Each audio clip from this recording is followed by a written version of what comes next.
नमस्कार मित्रांनो, आशा आहे की गरीबाचं तुम्ही व्लॉग पूर्ण बघाल. ऊन बघा किती पडले कडक. आणि आज सुट्टी नाही, सेकंड आहे माझी. कामाला जाणार आहे मी, तर कपडे धुवायला चाललो आहे आज. एकटाच नाही चाललेल, माझ्या जोडला आहेत.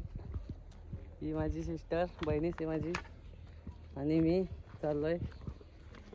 तर व्लॉग लास्टपर्यंत बघा. नदीवर चाललो आहे आम्ही.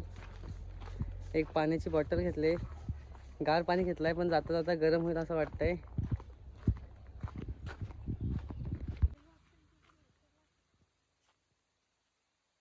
मध्येच गाडी लावून ठेवतात. इथून जायचं आहे आम्हाला. बघा कसा दगड, माहिती काय आहे? आंबराई गार्डन. म्हणजे इथं लग्न होतात बघा, लग्न ऑर्डर घेतल्या जातात इथं. लग्नाच्या ऑर्डर घेतल्या जातात बघा. खुर्च्या लावलेल्या आहेत आणि सजावट पूर्ण करून ठेवलेली असते इथं. इकडून आम्ही चाललोय. तर फायनली नदीवर पोहोचलो. पूल ते बाजून कोकण किनारा आणि हा मून लाईट.